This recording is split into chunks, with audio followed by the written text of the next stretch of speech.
Chapter 1. The Creature in the Shop. My name is Dr. Frederick Treves. I am a doctor at the London hospital.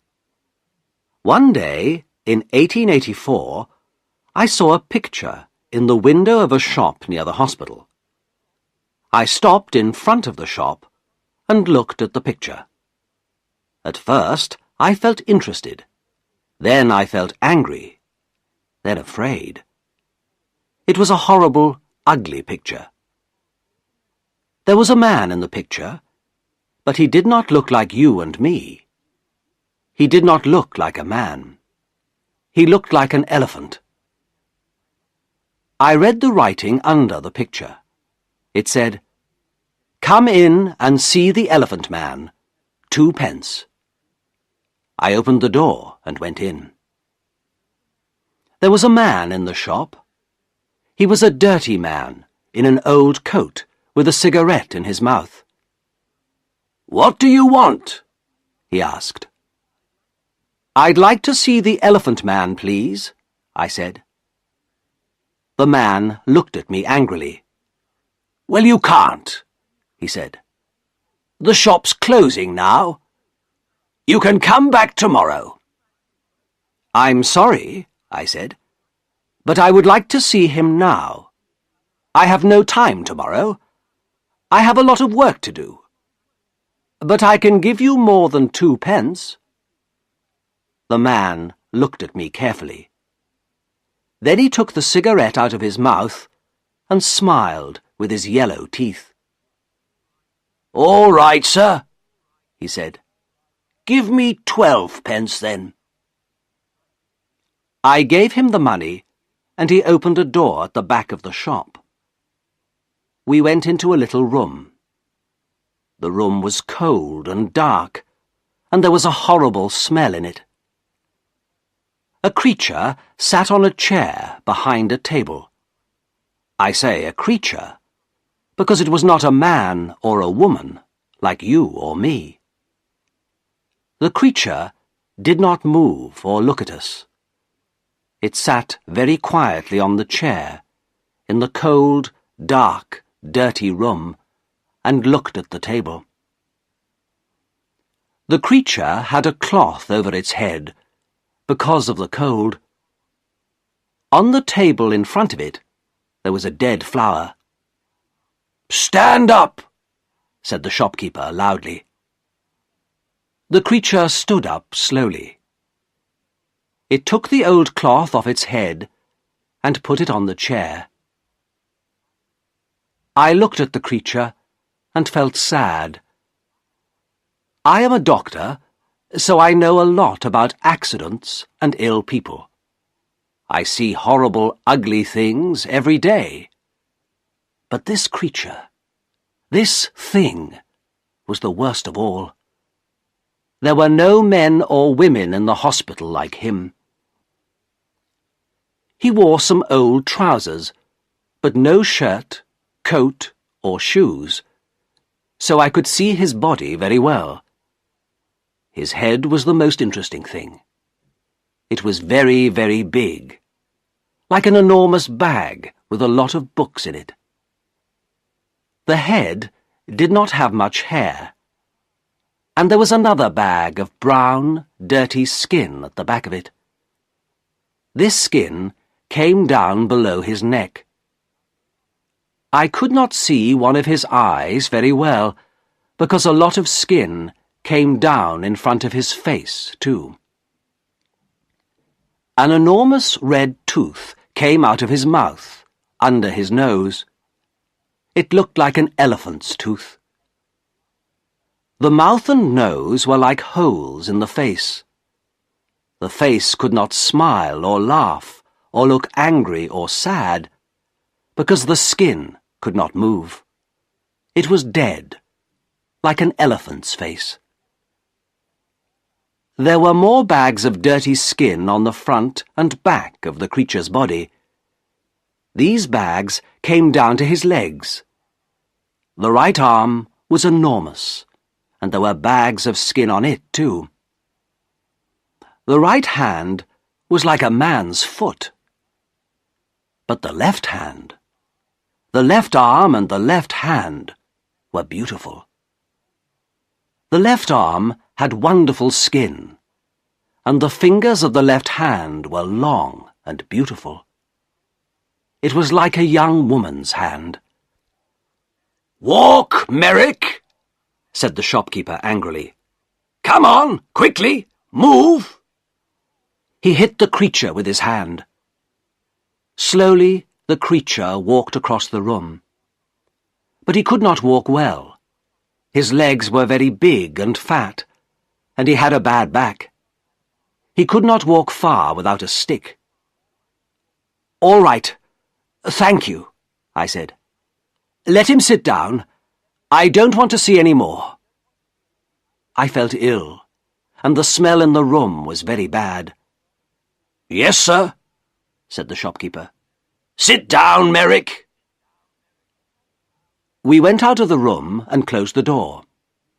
The shopkeeper smiled at me with his yellow teeth. "Wonderful, sir, isn't it?" he said. "The best elephant man in England. Hundreds of people come to see him, you know. Hundreds. I take him all over the country, I do." "Yes, very interesting," I said. "Can I sit down?" "Yes, sir, of course. Here's a chair." He looked at me, smiling. "Would you like a glass of water, sir?" "Yes, please," I said. Then I looked at the things in the dirty shop. There were 2 or 3 bad apples, and some old black bananas. That was all. No. No, thank you. I'm all right," I said. Did you call the creature Merrick?" "That's right, sir. Joseph Merrick. The best elephant man in England. I take him all over the country, you know. Lots of people want to see him." "Yes, I see. Do you get a lot of money?" "Well, sometimes we do, sir, yes. But it's difficult, you see, sir, because of the police. The police don't like us, you see, sir. So we can't stay in a town very long. We usually move every week." "Yes, I see. Well, anyway, Mr. Silcock, sir. Simon Silcock." "Yes, well, Mr. Silcock, I'm a doctor at the London hospital. My name is Dr. Treves. I think this man, Joseph Merrick, is very interesting, and I would like to see him at the hospital. I want to look at him more carefully, you see." "Yes, sir. I see. But how can he get to the hospital? It's going to be difficult." "Why, man? The hospital's not far from here." "Well, yes, sir. I know. But you see, Merrick can't walk very well. He needs help." "You can come with him." "Do you want more money? Is that it?" "Well, yes, sir, I do. But you see, people are afraid of him, too. In the road, little boys always run after him and hit him. Then the police get angry, because people are afraid.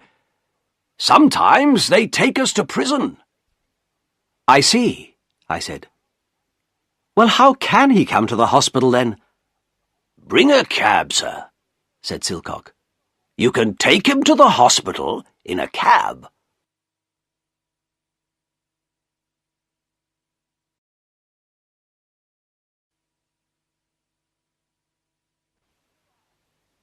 Chapter 2.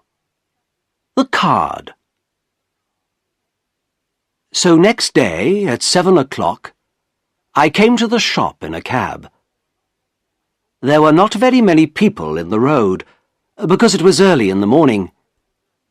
In November, it is dark at 7 o'clock in the morning, and I could not see the shop very well. I waited 5 minutes. A postman walked past. Then the door of the shop opened, and the creature, Merrick, came out. I could not see his face or his body. He had an enormous black hat on his head, like a big box. A grey cloth came down from the hat in front of his face. There was a hole in the cloth in front of his eyes. He could see out of the hole, but I could not see in. He wore a long black coat, too. The coat began at his neck and ended at his feet, so I could not see his arms, his body, or his legs. On his feet, he wore big shoes like old bags. He had a stick in his left hand, and he walked very slowly. I opened the door of the cab and got out. "Good morning, Mr. Merrick," I said. "Can you get in?" "Help my upper steps," he said. I'm sorry," I said. "I don't understand." For a minute, he stood by the door of the cab and said nothing. Then he hit the cab with his stick. "Steps," he said loudly. "Help me up the steps." Then I understood. There were 3 steps up into the cab, and he could not get up them. "Yes, I see. I'm sorry," I said. "Let me help you." I took his left hand and began to help him. My right hand was behind his back. I felt very strange. His left hand was like a young woman's, but his back, under the coat, was horrible. I could feel the bags of old skin on his back under the coat. He put one enormous foot on the first step, and then he stopped. After a minute, he moved his second foot slowly. Then he stopped and waited again. "Hello, sir. Can I help you?" I looked behind me. It was the postman, and behind him I could see 3 young boys. One of the boys laughed. The postman smiled. "Is the gentleman ill?" he asked. I thought quickly. "Yes, but this is a lady, not a gentleman. I'm a doctor, and she's ill. Take her hand so I can help her better." The postman took Merrick's left hand, and I helped him with 2 hands from behind. Slowly, very slowly, Merrick went up the steps and into the cab. One boy was very near the cab. He called to his friends. "Come and see this, boys! A fat lady in a black coat! And look at that enormous hat!" The boys laughed. They were very near the cab too now. I closed the door quickly. "Thank you," I said to the postman. "That's all right, sir," he said. "She's a strange lady, sir, isn't she?" "She's ill, that's all," I said quickly. "We're going to the hospital. Goodbye, and thank you."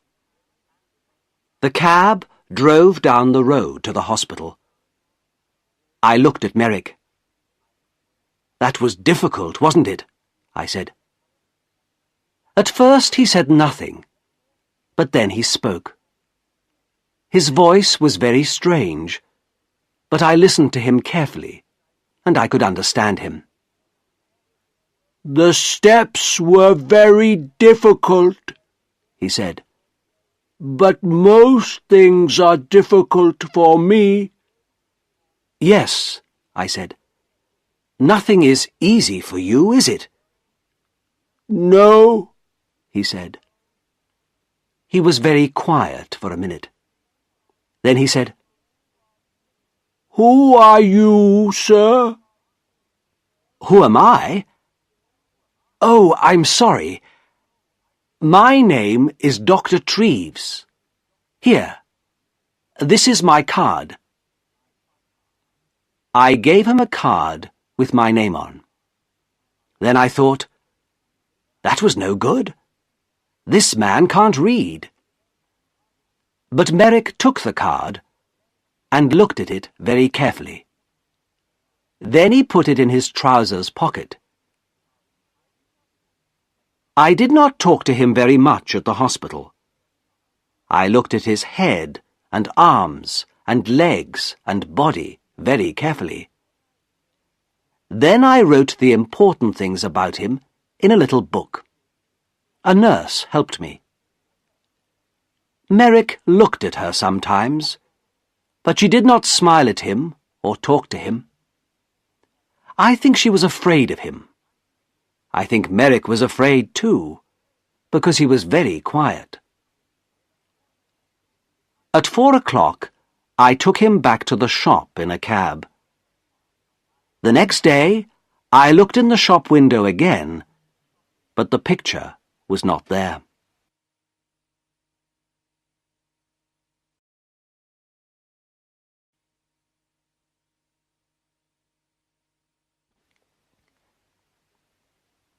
Chapter 3. A Letter to the Times. I did not see Merrick again for 2 years. Then, one day, the police found him. He had my card in his hand, so they brought him to the London hospital. He was very tired, hungry, and dirty, so I put him to bed in a quiet little room. But he could not stay at the hospital. He was not ill, and of course the beds in the hospital are for ill people. We have no beds for hungry people or ugly people. I told the hospital chairman, Mr. Carr Gom, about Merrick. He listened carefully. And then he wrote a letter to the editor of the Times newspaper. From the Times, December the 4th, 1886. A letter to the editor. Dear Sir, I am writing to you about a man in our hospital. He needs your help. His name is Joseph Merrick, and he is 27 years old. He is not ill, but he cannot go out of the hospital because he is very, very ugly. Nobody likes to look at him, and some people are afraid of him. We call him the Elephant Man. 2 years ago, Merrick lived in a shop near the London hospital. For 2 pence, people could see him and laugh at him. One day, Dr. Frederick Treves, a hospital doctor, saw Merrick, brought him to this hospital, and looked at him carefully. Dr. Treves could not help Merrick, but he gave him his card. Then the shopkeeper, Silcock, took Merrick to Belgium. A lot of people in Belgium wanted to see him, and so after a year, Merrick had £50. But then Silcock took Merrick's £50, left Merrick in Belgium, and went back to London. Merrick came back to London by himself. Everyone on the train and the ship looked at him and laughed at him. In London, the police put him in prison. But then they saw Dr. Treves's card and brought Merrick to the London hospital. This man has no money, and he cannot work. His face and body are very, very ugly, so of course many people are afraid of him. But he is a very interesting man. He can read and write, and he thinks a lot. He is a good, quiet man. Sometimes he makes things with his hands and gives them to the nurses because they are kind to him. He remembers his mother, and he has a picture of her. She was beautiful and kind, he says. But he never sees her now. She gave him to Silcock a long time ago. Can the readers of the Times help us? This man is not ill, but he needs a home. We can give him a room at the hospital, but we need some money.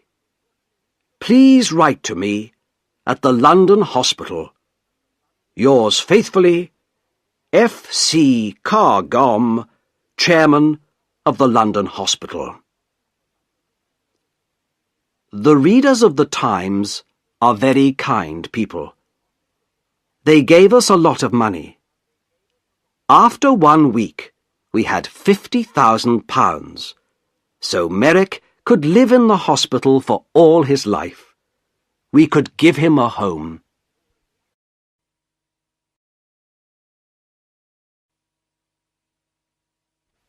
Chapter 4. Merrick's First Home. We gave Merrick 2 rooms at the back of the hospital. 1 room was a bathroom, so he could have a bath every day. Soon his skin was much better, and there was no horrible smell. The second room had a bed, table, and chairs. I visited him every day and talked to him. He loved reading and talking about books. At first, he did not know many books. The Bible, and 1 or 2 newspapers, that's all. But I gave him some books of love stories, and he liked them very much. He read them again and again, and talked about them often. For him, the men and women in these books were alive, like you and me. He was very happy. But sometimes it was difficult for him. At first, 1 or 2 people in the hospital laughed at Merrick because he was ugly. Sometimes they brought their friends to look at him. One day, a new nurse came to the hospital, and nobody told her about Merrick. She took his food to his room and opened the door. Then she saw him. She screamed, dropped the food on the floor, and ran out of the room. I was very angry with the nurse and went to see Merrick. He was not happy about it, but he was not very angry. I think he felt sorry for the girl. People don't like looking at me. I know that, Dr. Treves, he said. They usually laugh or scream. Well, I don't want nurses to laugh at you, Joseph, I said angrily. I want them to help you. Thank you, Doctor, he said, in his strange, slow voice. But it's not important. Everyone laughs at me. I understand that. I looked at him sadly. In his one good hand, his left hand, he had the little picture of his mother. He looked at the picture for a minute, and then put it by a flower on the table. A tear ran out of his eye and down the skin of his enormous, ugly face. Dr. Treves, he said slowly, you and the nurses are very kind, and I'm very happy here. Thank you very much. But I know I can't stay here long. And I would like to live in a lighthouse after the hospital, please. A lighthouse or a home for blind people. I think those are the best places for me.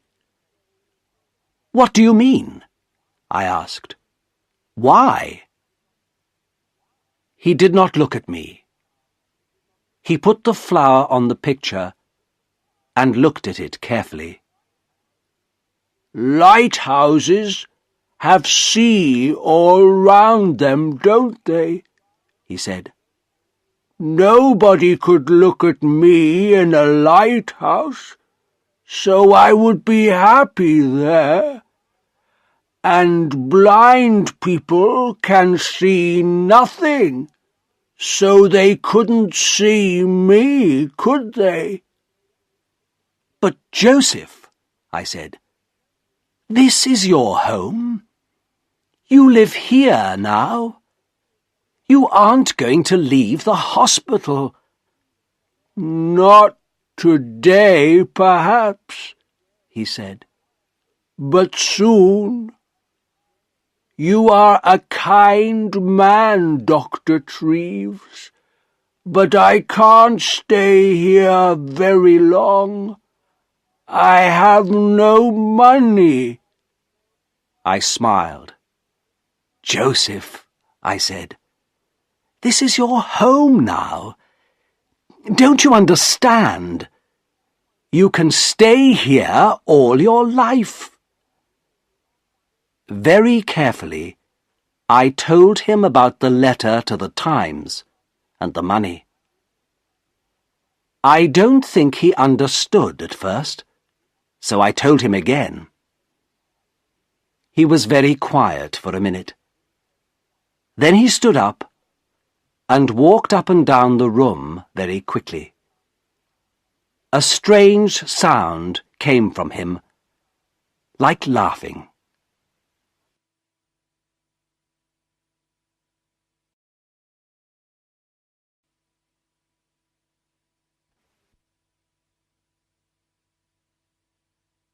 Chapter 5. An Important Visitor. I did not want Merrick to live by himself, like a man in a lighthouse. He read his books and talked to me, but I wanted him to talk to more people, and I wanted him to talk to women. Merrick read about women in his books, but he did not often talk to women. He met the nurses every day, but they did not talk to him very much. For them, he was always a creature, not a man. One day, one of my friends, a beautiful young woman, came to the hospital. I told her about Merrick and took her to his room. She opened the door and smiled at him. "Good morning, Mr. Merrick," she said. Then she shook his hand. Merrick looked at her for a minute, with his mouth open. Then he sat down on his bed, with his head in his hand, and cried. He cried for nearly 5 minutes. The tears ran down his face, between his fingers, and onto the floor.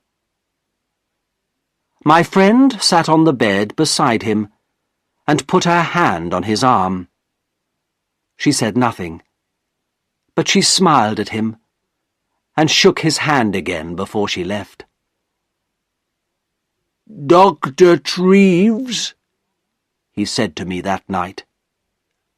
"That lady was wonderful. My mother smiled at me once, many years ago, but no women smile at me now. But this lady smiled at me too, and she shook my hand. A beautiful lady smiled at me and shook my hand."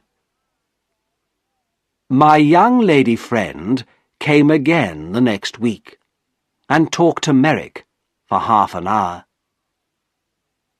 The week after that, she came again with a friend. They gave him some books and had a cup of tea with him. It was wonderful for him. For the first time in his life, he had some friends. He was a very happy man. He sat in his room and read his books and said no more about living on a lighthouse. People began to read about Merrick in the newspapers, so he had a lot of visitors. Everybody wanted to see him. A lot of important ladies and gentlemen visited him. They smiled at him, shook his hand, and gave him books. Merrick liked talking to these people, and he began to forget about his ugly body. His visitors never laughed at him. He began to feel like a man, not a creature. One wonderful day, a very important lady came to the hospital to visit him. I met the lady and took her to his room. Then I opened the door and smiled at him. "Good morning, Joseph," I said. "There is a new visitor to see you today, a very famous lady." Merrick stood up beside his table. He did not smile, because his face could not smile, but his eyes looked happy. "That's good," he said. "Who is it?" I moved away from the door, and the visitor walked in. "Your Majesty, this is Joseph Merrick," I said. "Joseph, this is Her Majesty, Queen Alexandra, the Queen of England."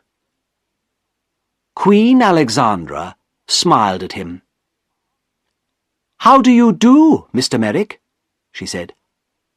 "I'm very pleased to meet you."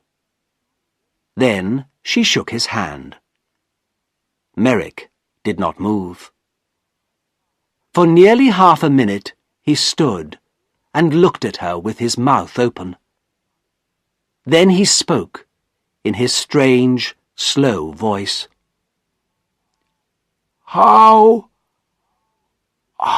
do you do, Your Majesty?" he said.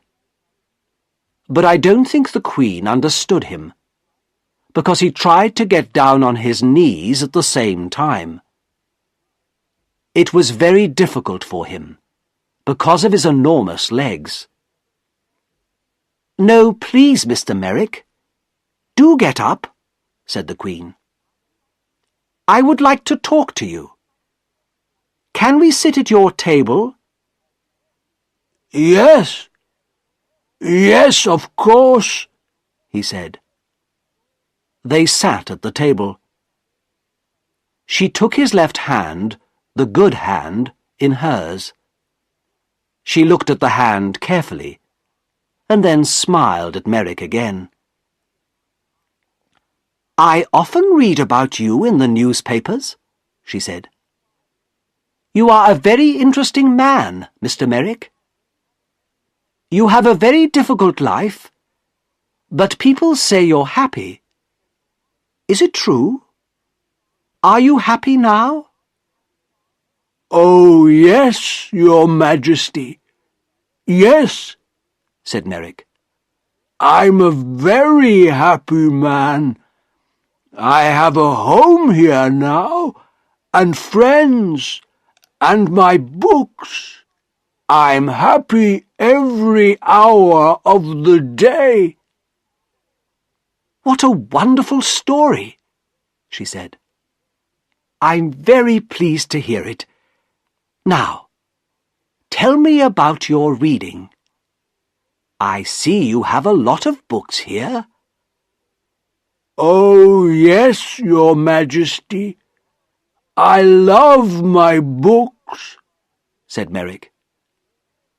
and for nearly half an hour they sat and talked about books.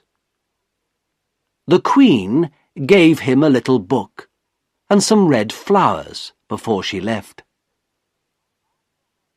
After her visit, Merrick began to sing. He could not sing easily, of course, because of his mouth, but all that day there was a strange, happy noise in his room. He looked at the flowers carefully and put them on his table. He had many visits from the Queen, and at Christmas she sent him a Christmas card. Windsor Castle, the 20th of December, 1888. Dear Joseph, here is a small Christmas present for you. I think it looks like me, doesn't it? I do like visiting you very much, and I am going to come to the hospital again in the new year.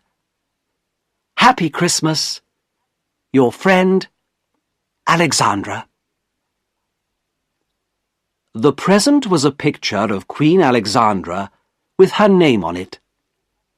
Merrick cried over it and put it carefully by the bed in his room. Then he sat down and wrote a letter to the Queen. It was the first letter of his life. The London Hospital, 23rd of December, 1888. My dear Queen, thank you very, very much for your wonderful card and the beautiful picture. It is the best thing in my room, the very best, the most beautiful thing I have. This is the first Christmas in my life, and my first Christmas present.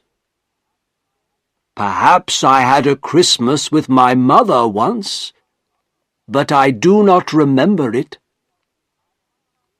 I have my mother's picture too, and she is beautiful, like you. But now I know many famous ladies and kind people, like Dr. Treves, and I am a very happy man.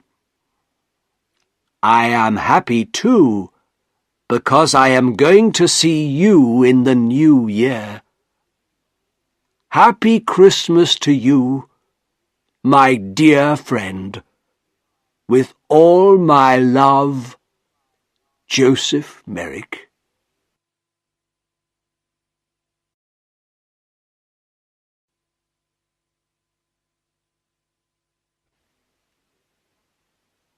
Chapter 6.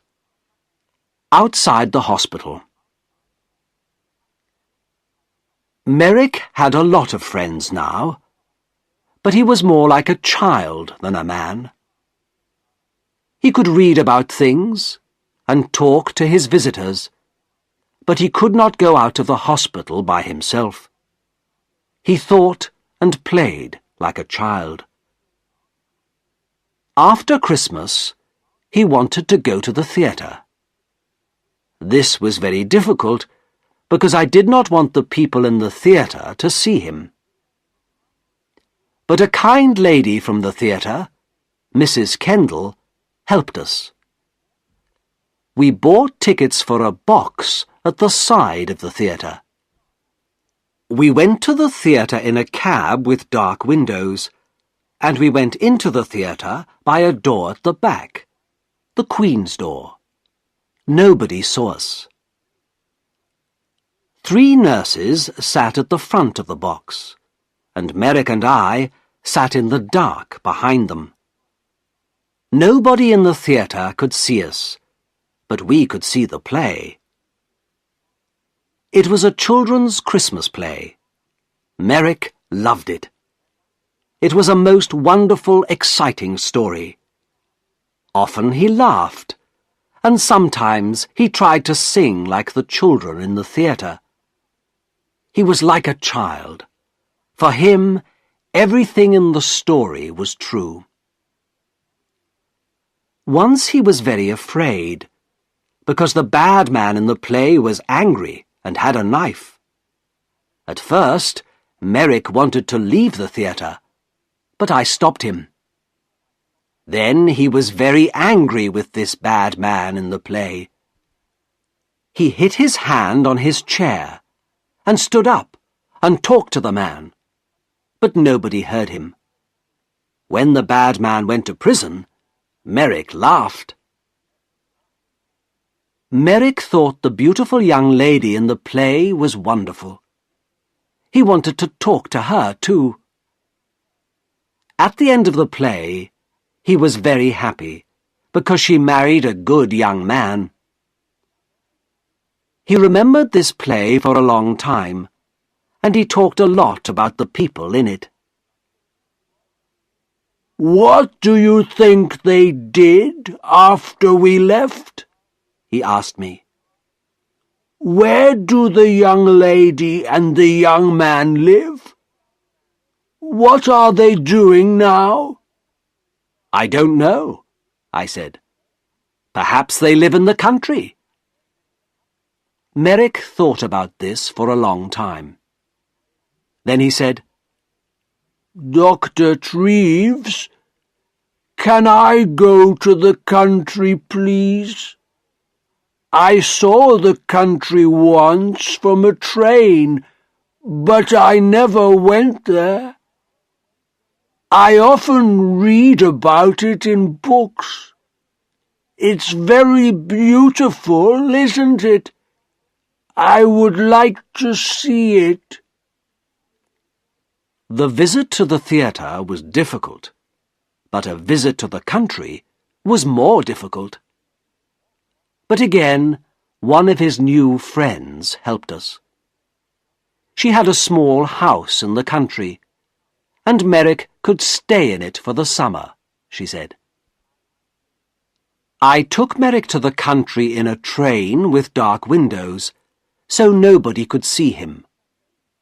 Then we went in a cab to the country house. There were a lot of trees near the house, but no people lived near it.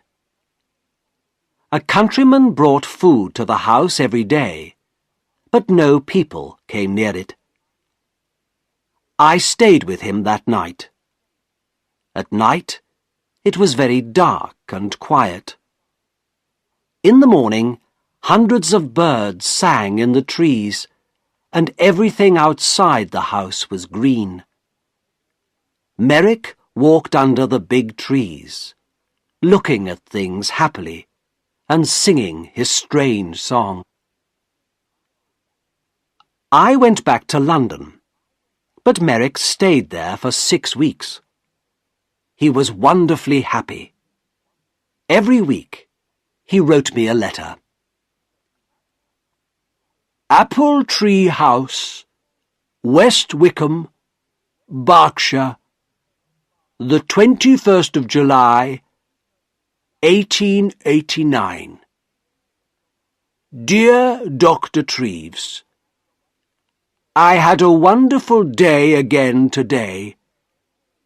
It was very warm, so I walked under the trees and sat by a stream.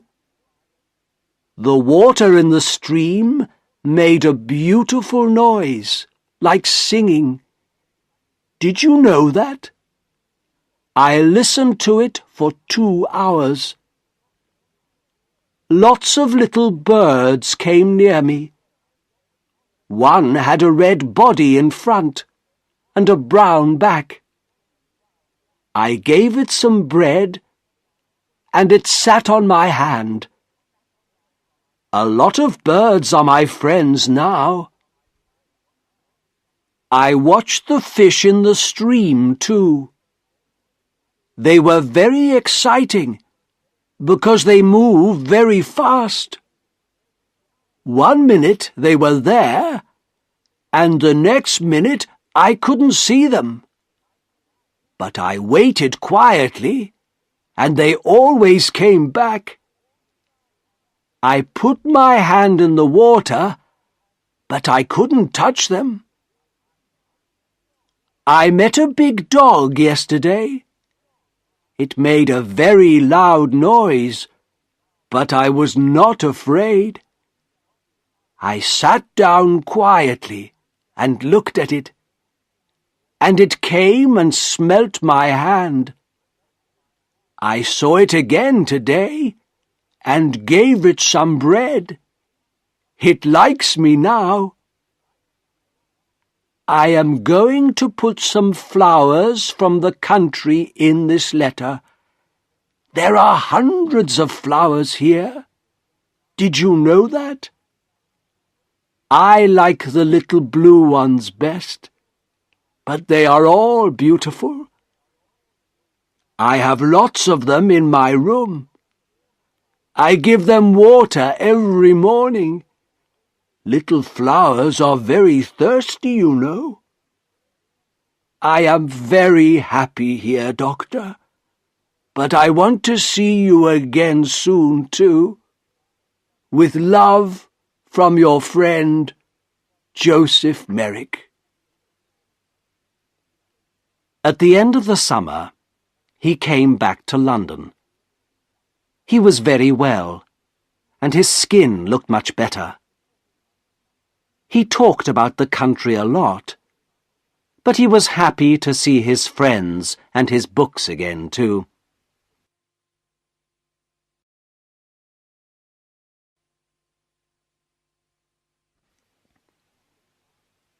Chapter 7.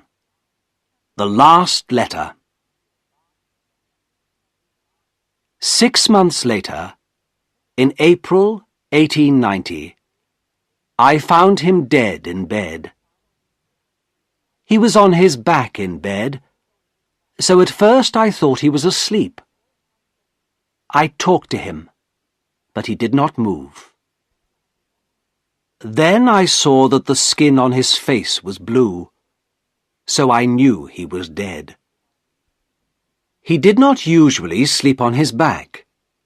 His enormous head was very heavy, so he usually sat up in bed, with his arms round his legs, and his head on his knees. He could sleep well like this. But he wanted to sleep on his back like you and me. He tried to sleep on his back that night, but his heavy head came off the bed, and he broke his neck. He died very quickly. Next day, the chairman of the London hospital, Mr. Carr Gomm, wrote to the editor of the Times again. The Times, April the 16th, 1890. Dear Sir, 3.5 years ago, I wrote to you about a man called Joseph Merrick. This man was called the Elephant Man, because he was born with a very ugly body. Merrick was not ill, but he could not work, and he had no money. The readers of the Times felt sorry for him, and they gave me a lot of money for Merrick. Because of this money, we could give Merrick a home in the London hospital. It was his first good home, and for 3.5 years he lived here happily. The doctors and nurses of the hospital helped him, and many important people visited him. He read many books. He went to the theatre, and in the summer he stayed in the country for 6 weeks. Because of your readers' money, we could give him a happy life. Last night, Joseph Merrick died quietly in his bed. He was a man with a very ugly body, but he was a good, kind man, and he had a lot of friends. We like to talk to him, and we are all very sorry because he is dead. A lot of people are going to remember him for a long time. There is some money left, so I am going to give it to the hospital. Thank you, sir, for your help. Yours faithfully, F. C. Cargom, Chairman of the London Hospital.